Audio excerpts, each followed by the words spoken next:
පසුගිය කාලේ මේ වගේ වෙලාවකට අනුරාධපුරේ රැස්වීමක කතා කරනවා කියනකොට හාමුදුරුවනේ අපිට පේන්නේ භාගයක් ගිහිල්ලා දෙකට තුනට හතරට පහට හිටපු සෙනග යනවා.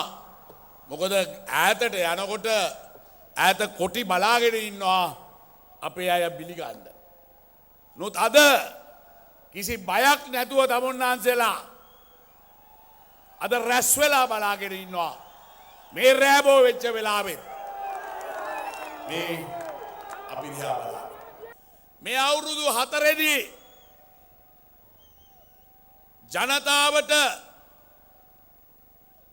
අපි එදා අවුරුදු 4කට උඩදී මේ නායකයෝ ඇවිල්ලා කියපු පොරොන්දු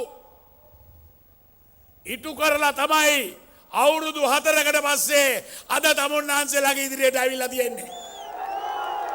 එහෙම නේද? මේ රට එක්සේසත් කරනවායි කියලා දුන්න පොරොන්දුව අපි පැහැදිලිව ඉටු කරලා තමයි අද ඇවිල්ලා තියෙන්නේ. මේ රටේ සංවර්ධනය කර ගමන් කරන්න යන මාවත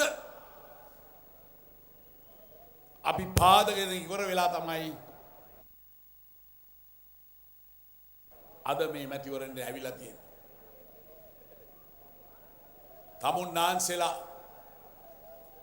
අද අපිත් එක්ක අත්වැල් බැඳගෙන මේ ප්‍රශ්න ඇවිල්ලා ඉන්නේ.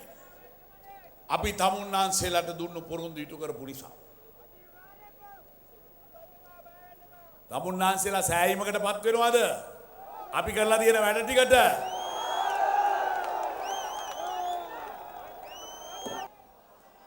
අද අපි සියලු දෙනාම සූදානම් වෙන්නේ මේ ලෝකයේ සියලු බලවතුන් බෑ කිව්ව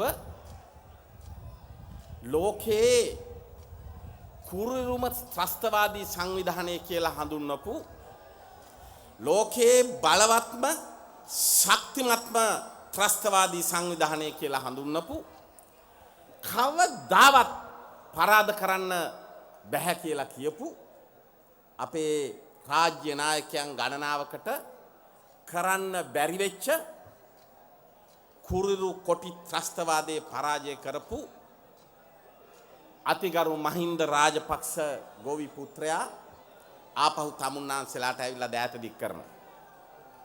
තමුන්නාන්සලාගෙන් ජරවරමක් ඉල්ලනවා. අද මේ මහා සෙනග මේ තෙරපෙන සෙනග මේ ජයග්‍රාහී මූණු මේ ජයග්‍රාහී හඬ කියන්නේ මහින්ද රාජපක්ෂ ජනාධිපතිතුමා ලෝකේ ජනාධිපති මැතිවරණවල කිසි කෙනෙක් ගත්තේ නැති වැඩි ඡන්ද ගන්නක් අරගෙන මේ රටේ දෙවෙනි වරට ජනාධිපති වෙනවා කියන එකයි. මහින්ද රාජපක්ෂ ජනාධිපතිතුමා දේශපාලන ගලිවර් සේනාධිනායක ගලිවර් ඒ සේනාධිනායක ගලිවර්ව නවත්තන්න බැලුවා මේ යුද ගලිවර්ව අරන් ඇවිල්ලා. මොකද උනේ?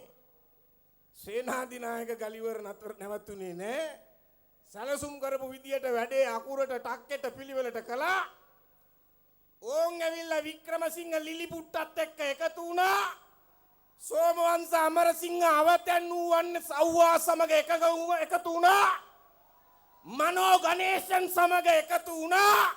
රව් හකීම් සමග එකතු වුණා. සකල දේශද්‍රෝහී නඩය සමග අත්වැල් බැඳගත්තා. තව ඉන්නවා අර මයන්නත් එක්කත් එකතු වුණා. ඒක වර්ගේ හින්දා ගානක් නෑ. ඒ එකතුවෙන් කිසිවක් බිහි වෙන්නේ නෑ.